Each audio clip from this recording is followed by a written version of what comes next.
ഇവിടെ വരുന്ന 100-ൽ 80% ആളുകൾക്കും സിഹിർ ഉണ്ടാവാറില്ല. അതാണ് രസം. കേൾക്കണം നിങ്ങൾ.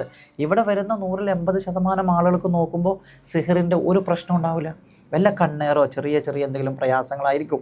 അത് അവരോട് പറയാണ്, നിങ്ങൾക്ക് പ്രശ്നമൊന്നുമില്ല, നിങ്ങൾ ഇന്നത് ഓതിയാൽ മതി, ഇന്നത് ചെയ്താൽ മതി എന്ന് പറയുമ്പോൾ അവർക്ക് അതങ്ങോട്ട് മതിയാകണില്ല. അതാ രസം. നമ്മൾ ഒരു ഡോക്ടറെ അടുത്ത് പോയി ഒരു സ്കാൻ ചെയ്ത് നോക്കുമ്പോൾ ആ സ്കാനിങ്ങിൽ ഒരു പ്രശ്നമില്ല എന്ന് പറയുമ്പോൾ നമ്മൾ സന്തോഷിക്കില്ലേ വേണ്ടത്? ഇത് നേരെ ഓപ്പോസിറ്റ്.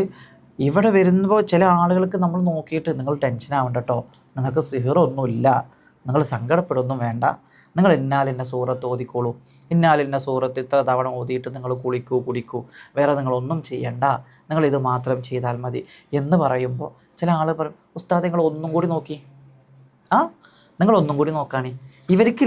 ഇവർക്ക് ഈ സിഹിർ ഏറ്റിട്ടുണ്ട് എന്ന് കേൾക്കുമ്പോൾ വലിയ സന്തോഷമാണ്. എന്നിട്ട് അതിനിങ്ങനെ ട്രീറ്റ്മെൻറ്റ് എടുത്ത് ഇങ്ങനെ നടക്കുമ്പോൾ അവർക്ക് എന്തോ ഒരു മനസ്സിന് വലിയൊരു സന്തോഷം കിട്ടുന്നുണ്ട്. അതാണ് എനിക്ക് മനസ്സിലാവുന്നതിൽ നിന്നും. സിഹിർ ഇല്ലെന്ന് പറയുമ്പോൾ, നിങ്ങൾക്ക് വേറെ കുഴപ്പങ്ങളൊന്നും ഇല്ല എന്ന് പറയുമ്പോൾ, എല്ലാവർക്കും അങ്ങനല്ല. കൂടുതലും ആളുകൾ വരുമ്പോൾ അവർക്ക് സിഹിറൊന്നും ഉണ്ടാവാറില്ല, ചെറിയ ചെറിയ പ്രയാസങ്ങളായിരിക്കും. അത് പറഞ്ഞു കൊടുക്കുമ്പോൾ അവർക്കത് ഉൾക്കൊള്ളാൻ കഴിയണില്ല. ഉസ്താദ് ഒന്നും കൂടി നോക്കി, സിഹിർ ഉണ്ടോ എന്ന് നോക്കുകയാണ്. എനിക്ക് എൻ്റെ അമ്മായിൻ്റെ മോളായിട്ട് ഞാൻ ഇപ്പോഴത്തൊരു തർക്കം കഴിഞ്ഞിരുന്നു, അതിന് ശേഷമാണ് എനിക്ക് ബുദ്ധിമുട്ട് തുടങ്ങിയത്, അതുകൊണ്ട് നിങ്ങളൊന്ന് നോക്കുകയാണ്. അങ്ങനെയുള്ള ആളുകളെ പറ്റിക്കാൻ വലിയ പാടൊന്നുമില്ല കേട്ടോ.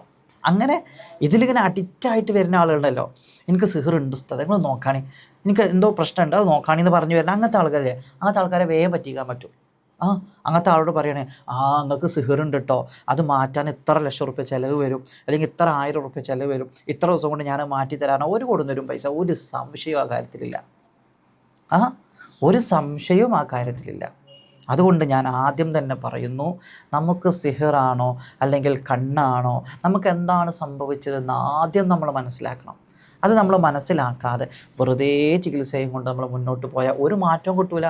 സിഹിറുണ്ടെന്ന് കരുതി വിശ്വസിക്കുക, എന്നിട്ട് അതിന് ട്രീറ്റ്മെൻറ്റ് ചെയ്ത് നടക്കുക, എന്നിട്ട് അതിൽ മാറ്റം കിട്ടണില്ല എന്ന് പറയാം. മാറ്റം കിട്ടാത്തത് എന്തുകൊണ്ടാണ്? അങ്ങനെ ഒരു ബുദ്ധിമുട്ടില്ലാത്തത് കൊണ്ടാണ്. ഒരു മനുഷ്യന് പ്രയാസങ്ങളും ബുദ്ധിമുട്ടുകളൊക്കെ ഉണ്ടാവും, അതൊക്കെ റബ്ബിൻ്റെ ഖളായിൽ തീരുമാനിച്ചതുപോലെ നടക്കും. അതിനെല്ലാം ഇത് സിഹിറാണും കണ്ണാണെന്നും പറഞ്ഞ് നിങ്ങൾ എന്ത് ചെയ്യാൻ പാടില്ല? നടക്കാൻ പാടില്ല. അപ്പോൾ ശാരീരികമായിട്ടും മാനസികമായിട്ടും സാമ്പത്തികമായിട്ടും ഒരു മനുഷ്യൻ ബുദ്ധിമുട്ടും പ്രയാസവും അനുഭവിക്കുന്നുണ്ടെങ്കിൽ അത് 100-ൽ ഒരു 40% സിഹിർ ബാധിച്ചത് കൊണ്ടായിരിക്കാം, 60% നോർമലായി പോകുന്നവരായിരിക്കാം. അപ്പോൾ ഇനി നിങ്ങൾ ചെയ്യേണ്ടത്, നിങ്ങൾക്ക് സിഹിറുണ്ടോ എന്ന് നിങ്ങൾ തന്നെ പരീക്ഷിക്കുക. നമ്മുടെ ജീവിതം ഒന്ന് എടുത്തു നോക്കുക. പഠിച്ചോനെ, ഞാൻ അനുഭവിക്കുന്നത് സിഹിറാണോ, കണ്ണാണോ, നാവാണോ, എന്തെങ്കിലും പ്രയാസങ്ങളാണോ എന്ന് നിങ്ങൾക്ക് തന്നെ